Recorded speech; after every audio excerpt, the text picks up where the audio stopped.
I'll be discussing the labor supply curve. The demand of labor is determined by the firm, but the supply of labor is determined by individual and members of a family.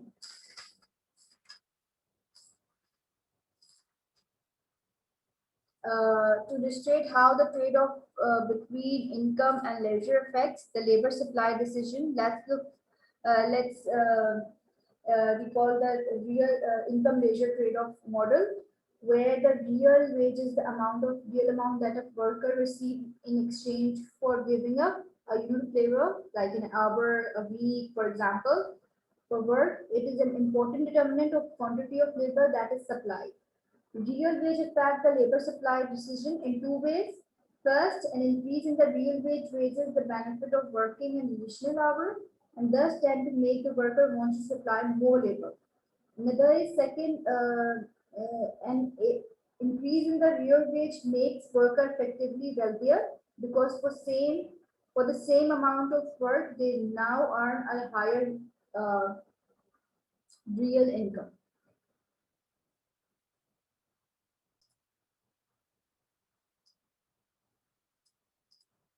This is the labor supply curve.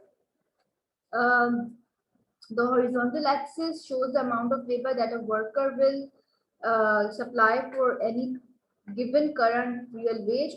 On the vertical axis, the labor supply curve slopes upward, indicating that with other factors, including the expected future real income or wage, if it's held constant, an increase in the current real wage raises the amount of labor supply.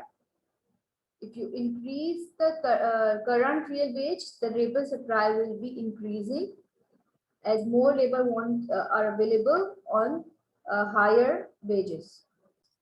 Now we are discussing the factors that can shift labor supply curve. An increase in wealth or expected future real wage increases, the amount of labor supply at any real wage. Therefore, increase in wealth causes the labor supply curve to shift to the left. Similarly, an increase in the expected future real wage, which has the effect of making the worker wealthier, reduces the amount of labor supplied at any given current real wage, and shift the labor curve to the left. Now, in this table, we are discussing the factor that shift the aggregate labor supply curve. There are mainly four factors: wealth, expected future real wage, working age population, participation rate. We already had discussed the wealth and expected future real wage effect. Now we're discussing working age population. If the increased number of potential worker will increase the amount of labor supply, the curve will shift to the right. If the participation rate, number of people are population, number of citizens are ready to work more, then increase of number of people wanted to work increases amount of labor supply, the curve will again shift to the right.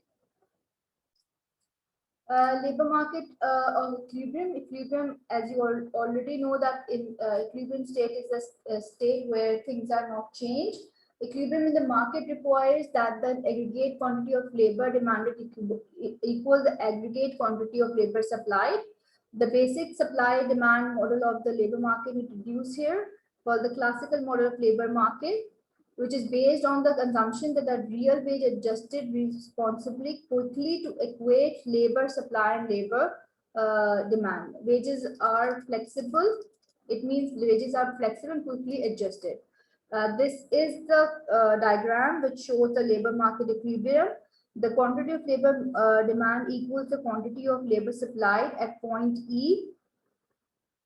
The equilibrium real wage is W star, and the corresponding equilibrium level of employment is N bar, the full employment level of employment.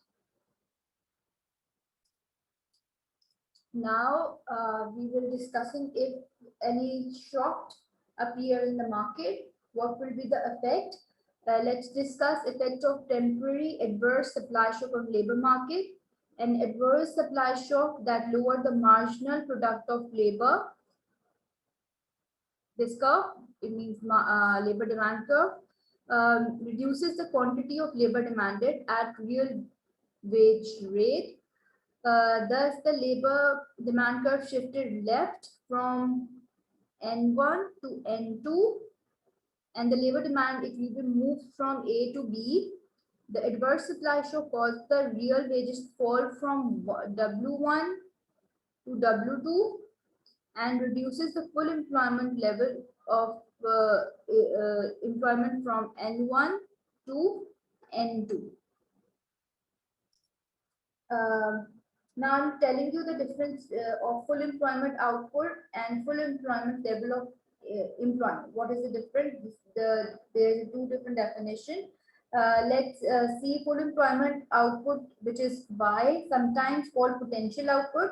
It is the level of output that firms in economy supply when wages and price are fully adjusted.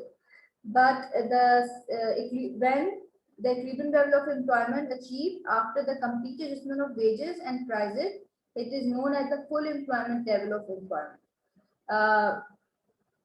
After that, you have to complete the case study, which I'll be providing you on LMS.